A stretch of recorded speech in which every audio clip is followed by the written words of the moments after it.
Every dispatcher has a folder they don't talk about. It's the list of roads their routing software is set to route around. The exits that trip a red flag the second a driver's GPS tries to send him down them. Some of these roads will end your career. A few of them will end your truck. And on a couple of them, the ban isn't a company policy at all. It's the law, written in state code, painted right onto the asphalt, and enforced with fines big enough to bankrupt a small fleet. Anybody can hand you a list of scary mountain grades. You already met most of those. This is different. Tonight, we're counting down 20 roads where a truck simply is not allowed, from the ones that'll cost you a mirror to the ones that'll cost you everything. Some are banned because the bridge is too low. Some because the road is too tight. Some because one wrong load down Fornham turns a tunnel into a bomb. Every single spot has a regulation behind it or a body count that forced somebody to write one. And wait until you see number one. It's a road so notorious that the state gave up on signs, painted the words "no tractor trailers" directly onto the pavement, built maze-like barriers to physically block big rigs, and is now moving to fine any company whose driver gets stuck there $20,000. You know the one. Let's get into it. Number 20 is Skyline Drive in northern New Jersey, the county road that climbs the Ramapo Mountains near Oakland and Ringwood. It made the ban list the hard way. In December of 2000, a 40-ton dump truck lost control on this steep, narrow ridge road and rolled onto its side, and 3 Ringwood residents were killed. 4 months later, in April of 2001, the New Jersey Department of Transportation banned every truck over 10 tons from the road. It's a fitting place to start because it's the whole reason lists like this exist. The road climbs as high as 900 feet. It's often glazed with ice and impassable in winter, and it was never built to hold that kind of weight coming downhill. For a driver, the trap is that it looks like a shortcut over the mountain instead of grinding around on 287. The cost of taking it is written on a memorial. When a state names a specific weight and a specific road, somebody usually paid for that sign first. Number 19 takes us to Arizona, 89A through Oak Creek Canyon, the stretch of switchbacks that drops off the Mogollon Rim down into Sedona. This is one of the prettiest 14 miles in the Southwest and one of the worst possible places to find yourself in a loaded 53-foot trailer. The head of the canyon is a set of tight, stacked switchbacks with almost no room to swing a trailer, and Arizona restricts large trucks from the route for exactly that reason. Truckers hauling into the Sedona area get told the same thing every time. Take Interstate 17 and come in on 179. Do not let your GPS drag you over the rim on 89A. The mechanism here is simple geometry. Your tractor makes the hairpin, your trailer does not, and now you're blocking a canyon road with a rock wall on one side and a drop on the other.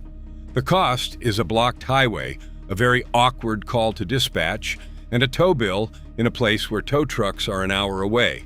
Beautiful road. Look at it from the passenger seat of a rental car someday. Number 18 is the Angeles Crest Highway, California Route 2, the 66-mile ribbon that runs across the two of the San Gabriel Mountains above Los Angeles. California bans trucks with 3 or more axles and anything over 4.5 tons from the whole run between La Canada Flint Ridge and Big Pines. And unlike a lot of these, the ban is easy to understand the second you drive it. This is a 2-lane mountain road hung on the side of a range, with sheer drops, no services for long stretches, and a section between Islip Saddle and Vincent Gap that the state simply closes every winter. It's a motorcyclist's dream and a trucker's nightmare, and the axle limit exists to keep the big rigs from ever getting the chance to lose their brakes 5,000 feet above the Los Angeles basin. The cost of this one isn't a fine. It's the fact that there is no good ending to a runaway on the Crest. Los Angeles is a giant freight town wrapped around a mountain range that flatly refuses your truck. Respect the refusal. Number 17 is the Moki Dugway in southern Utah, Route 261, and this one's personal for me because there's no lower bridge and no city ordinance. The road itself is the Bian, 3 miles of unpaved, graded gravel switchbacks carved straight into the cliff face of Cedar Mesa, climbing 1,200 feet at an 11% grade with no guardrails and cliff edge pullouts instead of shoulders. The state posts a sign that gets right to the point. Not recommended for trucks over 10,000 pounds, recreational vehicles, buses, or vehicles towing. Here's the part that should stop you. This road was originally built in the 1950s by a mining company to haul uranium ore down off the mesa, and it has stayed a one-lane gravel goat path ever since. At one point, it drops 750 feet in less than a quarter mile. Wrecked vehicles are visible on the cliffside below the overlooks. The cost of the Moki Dugway is total and it's final, because a truck that goes off the edge of Cedar Mesa isn't a claim, it's a recovery operation. If your load says natural bridges, take the long way, every time. Number 16 brings us to the scenic parkways around Washington, D.C. The George Washington Memorial Parkway, Rock Creek Parkway, the Baltimore-Washington Parkway, and the Clara Barton. Federal Law 36 CFR 7.96 prohibits commercial vehicles and common carriers from the National Park Service roads around the Capitol, and on the GW Parkway, anything over 10,000 pounds is banned at all times. The U.S. Park Police will tell you truckers wander onto them daily anyway, chasing a faster line into the city, and the parkways were never built for it. Rock Creek Parkway has an arched overpass that drops to 12 feet at its lowest point, and overheight box trucks get wedged under it so often the park police treat it as a recurring event. Even a landscaping truck with a company logo on the door is illegal on these roads. The cost here is a federal citation and the special humiliation of getting your truck extracted from under a stone bridge 2 miles from the Lincoln Memorial. These are memorial highways. Your freight is not part of the memorial. Let me pull over for one quick pit stop before we climb higher. If this list saves even one of you a bridge strike, hit that subscribe button. It's free, and unlike your ELD, it will never lock you out of your own truck at the worst possible moment. Number 15 is the Blue Ridge Parkway, 469 miles of it, running the spine of the Appalachians from Virginia down into North Carolina. Commercial vehicles are prohibited on the entire length without written approval from Park Service headquarters near Asheville. This isn't a weight thing or a bridge thing, it's a purpose thing. The Parkway was built as a recreational drive, a slow, scenic road with a 45-mile-an-hour limit and tunnels bored just tall enough for a family sedan and a canoe on the roof. A loaded truck on the Parkway is out of place the way a dirt bike is out of place on an interstate. Your GPS may love it because it looks like a straight shot south. The Rangers will not love it, and the tunnels definitely will not. The cost is the ticket plus the very real chance of peeling your roof back inside a mountain tunnel with no way to reverse out. When the road's whole reason for existing is the view, that's your first clue. It wasn't built for your gross weight. Number 14, the Parkway's twin down south, the Natchez Trace Parkway, another 444 miles of Park Service road running from Nashville down to Natchez, Mississippi. Commercial vehicles over 1 ton have been illegal on the trace since it was made a federal road back in 1938. And yet it's such a tempting shortcut that truckers pile onto it constantly. The numbers tell the story. In 1 year, Rangers stopped around 400 trucks just on the Tupelo to Eupora stretch and wrote more than 300 tickets. As recently as 2025, a single ranger cited 6 semis in one day, 4 in the morning, and 2 more that afternoon. And the damage isn't hypothetical. Park officials say the bridges on the trace are having to be repaired ahead of schedule because they were never engineered to carry loaded trucks. The mechanism is always the same story: a driver following a consumer GPS that has no idea the road is banned. The cost is a federal ticket and your name in a ranger's report. There's a number posted the whole length of the trace, 1-800-300-PARK, and it exists so other motorists can turn you in. That should tell you how much they mean it. Number 13, Yosemite National Park, where commercial trucking is flat out prohibited through the park. It's not just a length limit or a scenic road rule, it's a straight ban on hauling freight through, and the geography backs it up. The Wawona Tunnel drops to 10 feet 2 inches at the curb heading into the valley. The park roads twist and climb and were laid out in an era of Model Ts and tour buses. A trucker who takes 41 or 120 through Yosemite as a Sierra shortcut instead of running the valley the long way is gambling his roof on a tunnel that predates the interstate system. The cost is the ban itself, enforced, plus whatever the granite does to your trailer on the way through. There is no version of a through freight run that saves you time in Yosemite. The mountain always collects the difference. Number 12 is the Going to the Sun Road in Glacier National Park, and this one has a hard number attached that every driver should memorize: 21 feet. Any vehicle or combination longer than 21 feet, including the bumpers, or wider than 8 feet, including the mirrors, is prohibited between Avalanche Campground and Rising Sun. That's the alpine heart of the road, the part that climbs to Logan Pass. And even under 21 feet, they warn you that anything over 10 feet tall is going to have trouble west of the pass because the road is cut straight into the mountain and the rock overhangs the lane. This is a 50-mile road with cliff edges, tight turns, and almost nowhere to pull over once you are committed.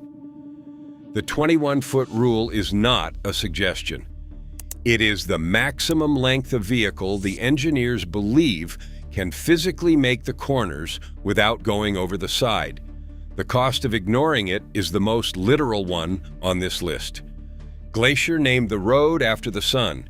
It did not name it after your reefer. Number 11 is the Zion Mount Carmel Highway and its tunnel in Utah.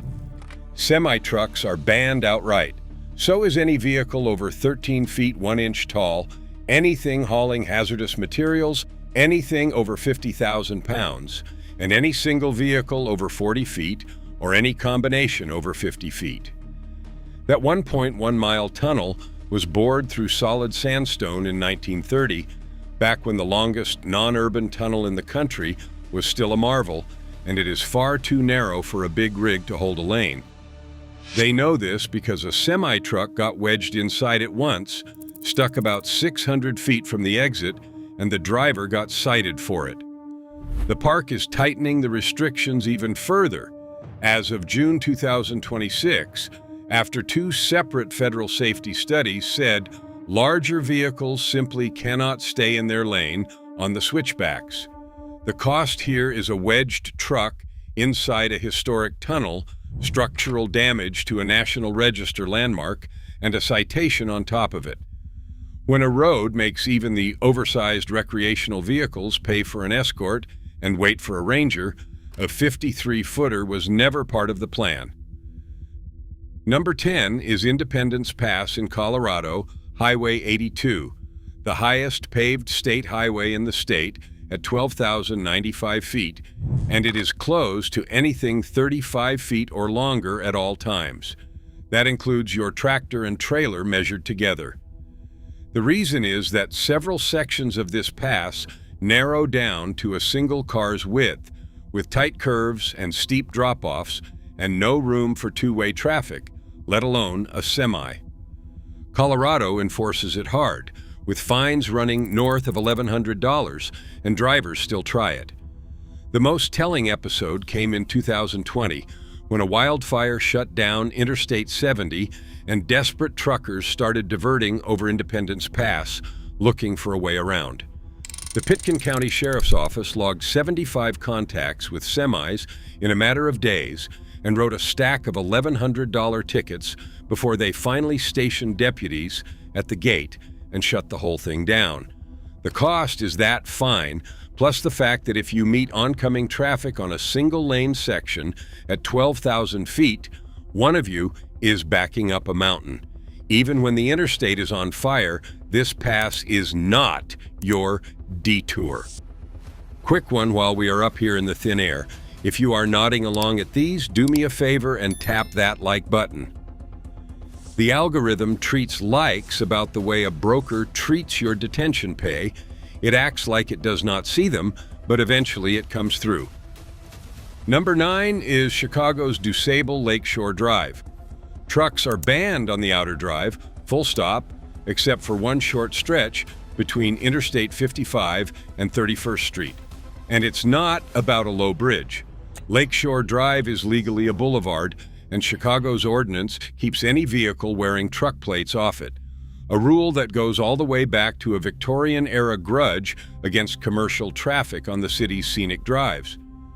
Doesn't matter if your pickup is smaller than the SUV in the next lane. If the plate says truck, you're off the drive. For an out-of-town driver, it's a genuine trap because it's the obvious fast route up the lakefront, and there's nothing physically stopping you from entering. The cost is a ticket, and the hassle of getting dumped off onto the surface streets mid-city. Chicago decided 100 years ago that its lakefront was for cars and carriages, and freight has been fighting that decision ever since. You will lose that fight. Number 8 is a pair of tunnels under Baltimore Harbor, the Interstate 895 Harbor Tunnel and the Interstate 95 Fort McHenry Tunnel. Most hazardous materials are banned in both. Bulk gasoline, explosives, large propane, significant radioactive material. All of it prohibited, and hazardous materials loads are supposed to swing wide around the city on the western leg of Interstate 695. This ban went from a footnote to a national story after the Francis Scott Key Bridge collapsed in March of 2024 because the bridge was the legal hazardous materials route, and suddenly there was nowhere for those loads to go but a 35-mile detour. Investigators from the Baltimore Banner sat at the tunnels and, in just a few hours, counted 40 tanker trucks going through the harbor tunnel, including more than a dozen wearing hazardous materials, placards they were not allowed to have down there. Some had pulled their placards off before entering. The math for those drivers was simple, and it was wrong. Take the tunnel and save the miles, or run the Beltway and lose the money. The cost of getting this one wrong is not a ticket. It is the reason the rule exists in the first place, which is a fire or an explosion in a 67-year-old two-lane tube under a river. Some detours are not optional. Run the Beltway. Number 7 keeps us underground in New York at the Holland Tunnel and its neighbors run by the Port Authority. Since 2001, the Holland Tunnel has been closed to trucks heading into Manhattan entirely, and on top of that, tank vehicles hauling flammable liquids are banned from the Holland, the Lincoln, and the lower level of the George Washington Bridge, loaded or empty. That flammable tanker rule is old, and it is absolute. If your tank has ever carried a flammable liquid, it does not enter those tubes, period. For a fuel hauler or a chemical driver, New York is a maze of specific tubes you can and can't take. And getting it wrong means either a security stop or a genuine catastrophe in one of the busiest tunnels on Earth. The cost is that these are the most consequential wrong turns in American trucking. A mistake here doesn't just total a truck. Plan the crossing before you ever see the Skyline, because in the tunnel, it's too late to change your mind. Number 6 is the New York State Parkway system, and this is the granddaddy of low bridge bans. When these picturesque parkways were laid out early in the last century, they were built for automobiles, on purpose, with beautiful low stone bridges arching over them, some with posted clearances as low as 6 feet 11 inches. Commercial vehicles are banned from the Southern State, the Belt, the Hutchinson, the Cross Island, and all the rest of them. The Southern State Parkway on Long Island is the single most struck bridge location in the entire state. A single strike out there can shut down all lanes in both directions during morning rush for 5 hours and leave the driver's company holding a bill for bridge repairs north of $100,000. There's an old theory that the parkways were deliberately built with low bridges to keep trucks and buses out. And true or not, the effect is the same today. The state has bolted over-height detectors onto the on-ramps to catch trucks before they commit, and they still can't stop all of them. The cost is a peeled open trailer, a 5-hour traffic jam with your name on it, and a 6-figure liability claim. 6 feet 11 inches. Read the signs. Number 5 is Storrow Drive in Boston, along with its sister Soldiers Field Road and Memorial Drive across the river in Cambridge. These are cars-only parkways with overpasses as low as 9 feet, and getting your truck jammed under one is such a reliable Boston tradition that the locals turned it into a verb, getting Storrowed. It peaks every September on college move-in day when out-of-towners in rented box trucks discover the bridges the hard way, but it happens year-round. In one stretch of 1 August, there was an overheight truck either hitting an overpass or backing frantically out of traffic on Storrow Drive nearly every single day. The state now runs an annual public awareness campaign, hangs bright yellow cars-only signs with a rubber strip at the bottom to give drivers a warning tap before the real impact, and still they come. The road was built as a parkway back in 1951 and has banned trucks the entire time. The cost is your roof, a citation, and a starring role on a Boston social media account that exists purely to laugh at Storrowed trucks. If you're moving freight through Boston, the Mass Pike is right there. Use it. The heavy hitters are next, so if you haven't subscribed yet, now's the time. Diesel already took your paycheck, and the DOT already took your afternoon at the scale house. The least I can do is hand you a free map of the roads that'll take your whole truck. Tap it, and let's finish this. Number 4 is the 11 feet 8 inches bridge in Durham, North Carolina, the most famous truck-eating bridge in the world. For decades, it was a railroad trestle sitting exactly 11 feet 8 inches over Gregson Street, more than 2 feet below the modern standard, and it did what its clearance promised to do. A man named Jürgen Henn set up a camera on it back in 2008, and it has recorded more than 140 crashes since, roughly one a month, trucks slamming into the steel crash beam and having their roofs peeled clean off like the lid of a sardine can. That's where the nickname came from, the can opener. Every carrier that runs the Southeast knows this address and routes around it. They finally raised the bridge 8 inches in 2019 to 12 feet 4 inches, and it still catches trucks because the drivers who ignore 3 blocks of warning signs and a flashing overheight must-turn beacon are going to ignore 8 more inches too. The cost is your entire trailer roof and a very public video of the moment you learn to read a clearance sign. This little bridge became internet famous on the backs of drivers who thought the signs were for somebody else. Don't donate your roof to the collection. Number 3 is the $1 Million Highway, U.S. Highway 550, over Red Mountain Pass between Ouray and Silverton, Colorado. There's no low bridge here and no city ordinance. This is a road that carriers ban on their own because it's one of the deadliest paved highways in America. It climbs to 11,018 feet on narrow lanes cut directly into the cliffs, with hairpin switchbacks, 1,000-foot drop-offs, and famously no guardrails for long stretches because the area gets around 300 inches of snow a year and the plows have to be able to push it off the edge. The highway crosses something like 70 avalanche paths.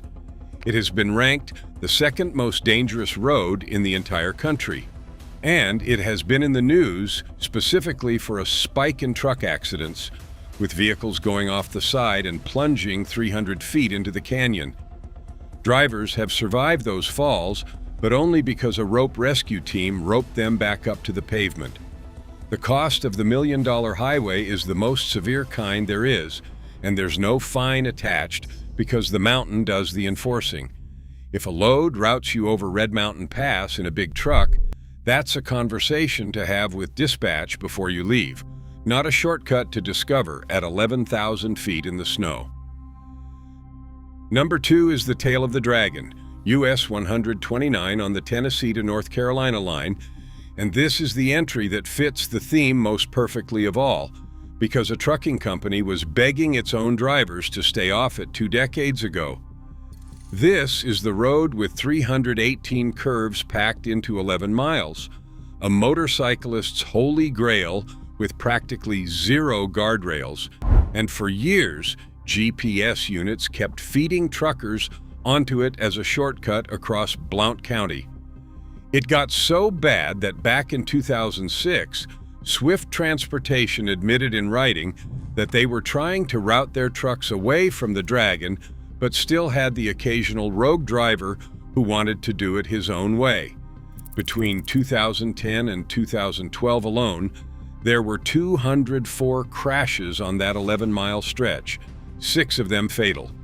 When a tractor-trailer gets stuck or crashes on the Dragon, the narrow, twisting road stays blocked for hours, stranding everyone.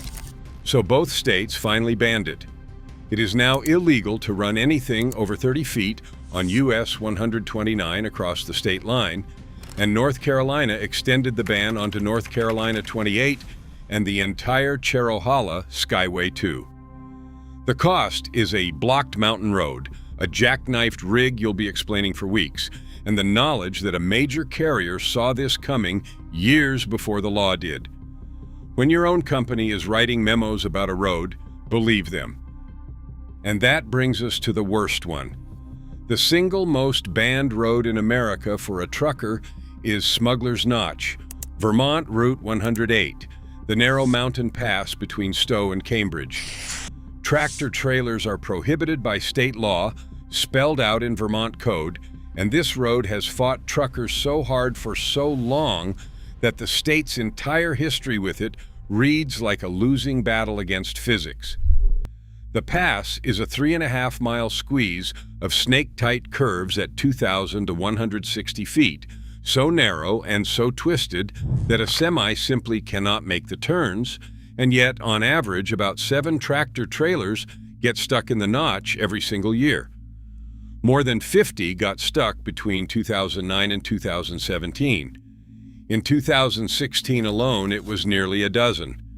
When one gets wedged, the whole road shuts down for hours because there is no way around a stuck truck up there. So Vermont escalated. They put up signs in English and French. They painted the words "No Tractor Trailers" directly onto Route 108 on both sides of the pass. They installed chicanes, physical maze-like barriers that force a driver to navigate tight turns before even reaching the notch, as a last-ditch way to stop big rigs from entering. They added flashing beacons, and they kept raising the fine. It started at a laughable $162. They bumped it to $1,000, then to $2,000 if you block traffic.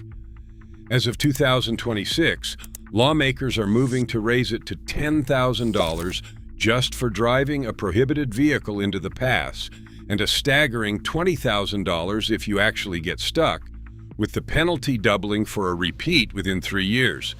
They even coined a word for it. When a truck gets trapped up there, Vermont calls it a stuckage because it happens often enough to need its own term.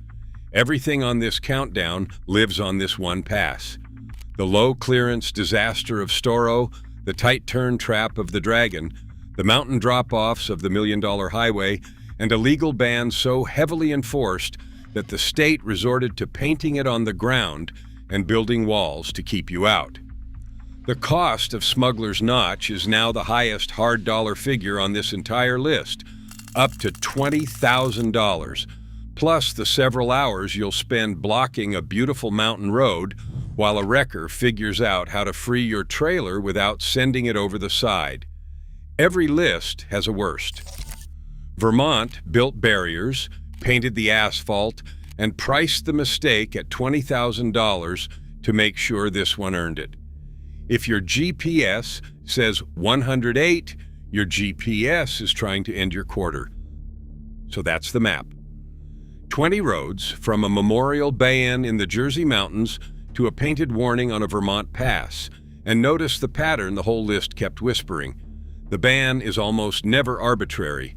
There's a low bridge, a fatal crash, a tunnel too narrow, a curve too tight, and somewhere behind it a state or a carrier that got tired of paying for the same mistake. The drivers who end up on these roads are almost always missing information, not luck. Now they've got the information. Now you do too. Your turn. Drop the banned road you'd warn a rookie about in the comments, the low bridge or the tight pass, or the parkway your company geo-fenced out of the routing, because somebody running behind you tonight is following a GPS that has no idea. And if this list earned a spot on that avoid list you carry in your head, subscribe. It's about the only thing left in trucking that's still free. Until next time, keep the rubber side down and the shiny side up and read the clearance signs.